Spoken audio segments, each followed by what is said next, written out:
Alright, so I know I'm a day later than I've been lately with these, but we're here.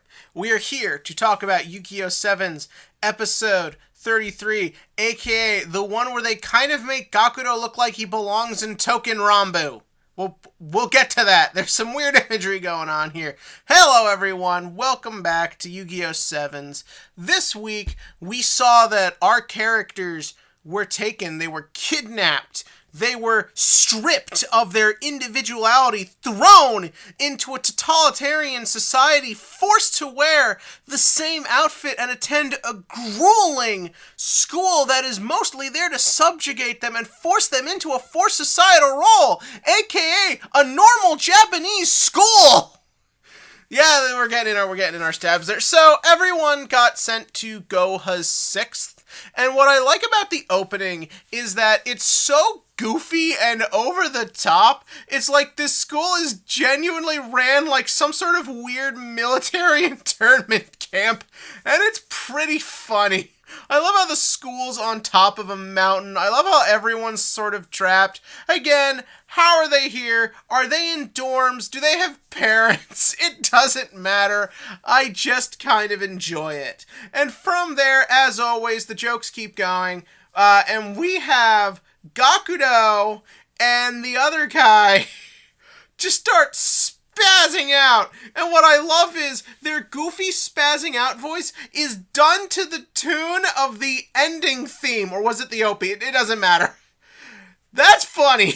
Like, just weird little jokes like that are the things I love. Speaking of weird little blink and you miss it jokes, but I love that they included it. If you notice, when Yuga is researching Goha's 6th in the library, you see Kaizo walk by. That I like. I like that little bit. I love seeing Sebastian tied up. It's all very funny. Our only real development this week for Mimi being the president and the president being literally what Revolver was talking about. We're not letting that go. Our only development is that we see it does go one step further, and that is that Mimi assumed she'd be all-powerful. She'd be leading Goha, but it's like, no! The fucking helmet leads Goha, and she's basically just the figurehead.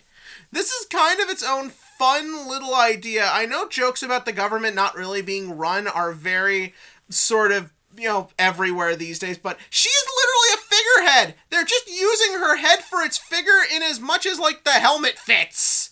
Like, literally, the frickin' computer program is what's controlling everything, and that's kind of cool and terrifying in its own way. I do love the bit when, the construction... There's so many fucking characters in this, man. I love the bit where she's talking on a weird old radio, like just all these weird little stuff. Again, she looks like a grown-up. She does not look like a student, but it is what it is. So then Gakuto proceeds to challenge our guy who is actually intentionally, that's the joke, he looks older, challenges him to a duel. And something I love is Gakuto is not talking about saving the others. He's not talking about any implications this means for the future of rush duels or anything like that. He just wants to get back to the student council. Something I love about Gakuto is he's got this kind of like narcissistic edge to him. Like, he very much wants to help, and he always wants to be there for his friends. But there's kind of this feeling that he has a giant ego, and that he thinks he's the only one who can help and keep everything under control. So he's like, I gotta get back to the student council. Fuck all the rest of you. It's all about me. And that's all pretty funny. Weird little things like what the sister, like, not remembering to call him Sama, but then later when he wins the duel is kind of a good little fun thing.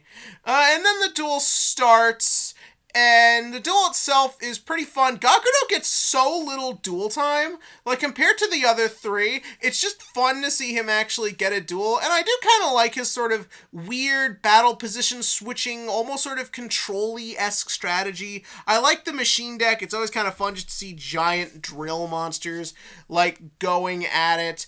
And then we get on to what's kind of funny. The poses and shit they show Gakuto in feel like something out of another franchise. I don't know, it feels kind of funny, like they're almost showing off it, look at me, I'm this cool, awesome dude. I can't tell if it's just the joke that this is how he sees himself, but everyone else sees him as this goofy, like, square, Or if, like, literally they're trying to show us, like, look how cool I am. Like, in the same way they show off Roman, like, look how cute she is. I don't know, it just feels kind of odd. But no, that's really fun itself. The way Gakuto wins is a lot of fun. Always fun to see Sword and Shield come back. The one weird thing was, like, the guy's excavator breaking as it goes. I kept expecting where it was going to go was YGO would go fix it for him, and, like, that would then get him on their side. I don't know, it just felt like a weird thing they did, and then that was the end of it. Also, I love the voice on the other henchman guy. He sounds like a Sailor Moon villain. It's kind of funny. So then the duel is over, and you think it's going to be fine because they won their way out. Turns out, no, they've got some sort of contract. There's a nice little detail. The Goha sticker starts to peel off, and it's the sticker of the girl's grandfather's company. I just think that's an interesting little detail. There's always a lot of little things in this show you just don't notice if you're not looking, and I appreciate that.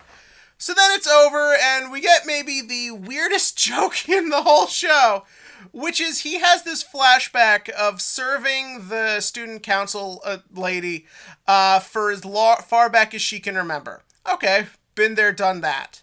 The problem is, he views himself as only being slightly shorter, and she imagines her as, like, a baby and, like, upwards to the current day, and Roman's just like, what? That I like. I also sort of, like, you could really go funny with the implications. It doesn't matter, but I choose to believe this is like the big dude from Kill La Kill, where the gimmick was he intentionally let himself get left behind so he could serve under Satsuki. I choose to believe this is that, but Yu-Gi-Oh! And somewhat weirder. Why would you let a family friend, like, bathe your child? But whatever, it's fine.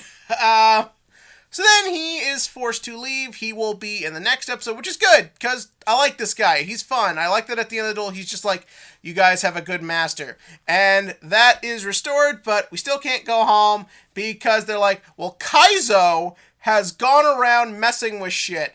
We need to talk about this, everybody. We can't let this go.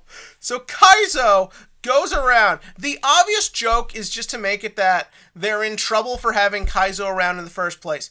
No! The joke is Kaizo went around just flirting with all the girls, giving them weird tech to help them out the whole day. That is what he did. That I love. I love just how all the crazy ways they come up with this weird Kaizo likes girls joke.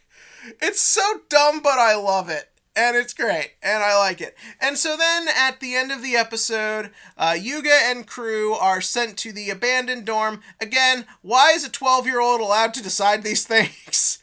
But they're sent to this dorm, and they're standing there, and it turns out, no, this was actually part of the plan, or at least the hopeful intent, was to get them to the mine, because Rook's joke about, like, oh my god, they were mining for maximum cards somehow fits into everything, and considering how this show is written, that does not shock me at all. So yeah, that was this week's episode of Yu-Gi-Oh! 7's. Simple, to the point, and funny, with fun Yu-Gi-Oh! Stuff, which is, the point. It's kind of Yu-Gi-Oh! But tell me about all that below. And as for the TCG question of the week, Goki topped! My boys, the Gokis! They topped Yu-Gi-Oh! Extravaganza this past weekend. Now, yeah, it was one deck, and people have known for a while Goki can actually still make some crazy boards when given the opportunity. But no, it was just awesome to see, and it filled me with joy, and reminded me of better times when we could play Yu-Gi-Oh! In person! But in the comment section below, and I know this won't appeal to everybody, but I want to see what answers I get. Tell me if you remember a time where a deck you liked got that top. Maybe it was at a YCS, maybe it was at a regional, maybe it was at an online tournament, because our lives are just a series of online events now. Or even if it was just a crazy locals top. Tell me about that below. And as always, click to like, click subscribe, and join me, because I got a big ridiculous rant about Noblesse coming up.